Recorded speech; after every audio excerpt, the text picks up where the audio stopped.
ఓం నమ శివాయ. హాయ్ అండి అందరికీ. నేను దసరా రోజైతే ఇంట్లో ఇలాగైతే పూజ చేసుకున్నానండి. గుడికైతే వెళ్దాం అనుకున్నాను కానీ కుదరలేదు, అవ్వలేదు. ఎందుకో మరి ఆ దుర్గమ్మ అయితే రానీలేదు. ఇంకా ఇంట్లోనైతే ఇలా అయితే పూజ అయితే చేసుకున్నాను. ఫస్ట్ తులసమ్మ దగ్గర అయితే దీపం పెట్టుకున్నాను. రోజు దీపం పెట్టుకునేటప్పుడు ఫస్ట్ తులసమ్మ దగ్గర అయితే దీపం పెట్టుకుంటాను నేను. తర్వాత అయితే ఇంట్లో దీపం పెట్టుకుంటాను.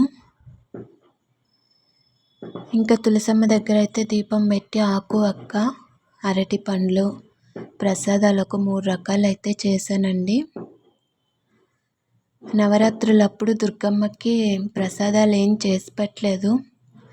ఇంట్లో మామూలుగా దీపం అయితే పెట్టుకున్నాను పొద్దున సాయంత్రము, కానీ ప్రసాదాలు అయితే ఏం చేసి పెట్టలేదు. అందుకనేసి ఈరోజు దసరా రోజు అయితే 3 రకాల ప్రసాదాలు చేసి పెట్టాను అమ్మవారికి.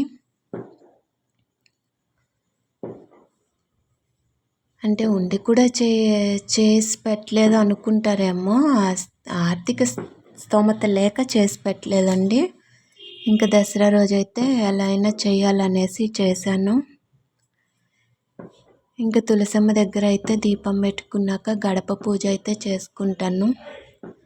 గడప పూజ వచ్చేసి మామూలుగా రోజు అయితే అగరత్తులు ఇచ్చేసి పెట్టేస్తాను. శుక్రవారము సోమవారం అయితే గడప పూజ కూడా చేసుకుంటానండి. ఇంకా గడప పూజ అయితే చేసుకున్నాక లోపల పూజ అయితే మొదలు పెడతాను. రోజు అంటే శివలింగం ఉంది కదా, రోజు అభిషేకం చేస్తాను మా నాన్న శివయ్యకి. ఇంకా అలా పొద్దున్నే లేచి మా నాన్న శివయ్యకి అభిషేకం చేసుకొని ఇంట్లో దీపం అయితే పెట్టుకుంటాను. కానీ అమ్మవారే గుడికి అయితే రానిలేదు ఈ సంవత్సరం ఎందుకో. ఇంకా గడప పూజ అయితే ఇలా అయితే చేసుకున్నానండి. అమ్మవారికి అంటే నవరాత్రులు మొదలైన కాడి నుంచి అనుకుంటూనే ఉన్నాము గుడికి వెళ్ళాలి అని. కానీ అమ్మవారు ఎందుకో రానివ్వలేదు. ఎందుకో కాదు, అంటే మా పాప మాలేసుకుంటాను అనుకుంది, కానీ ఇంట్లో ఆర్థిక స్థితి బాగాలేదండి. అందుకని నేను వద్దులే వచ్చే సంవత్సరం వేసుకుందు అని చెప్పాను. మాల వేసుకునే 2-3 రోజుల ముందు కూడా అమ్మ ఇలా ఎవరో కల్లోకి వస్తున్నారు పసుపు కుంకుమ పెట్టుకొని అనేసి చెప్పింది మా పాప.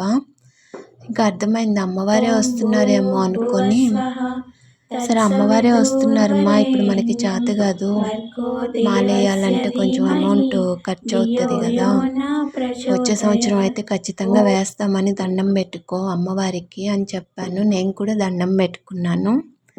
అమ్మ ఈ సంవత్సరం మాకు చేత కాదమ్మా, వచ్చే సంవత్సరం అయితే వేస్తాము, పాపతోటి వేపిస్తాను, నీ కొండకి తీసుకొస్తాను అనేసి దండం పెట్టుకున్నాను.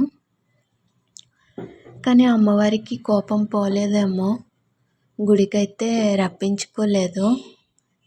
వచ్చే సంవత్సరం అన్నా మా పాపకి మాలేసి కొండకైతే తీసుకెళ్ళాలి. ఇంకా ఇంట్లో పూజ అయితే ఇలా అయితే చేసుకున్నానండి.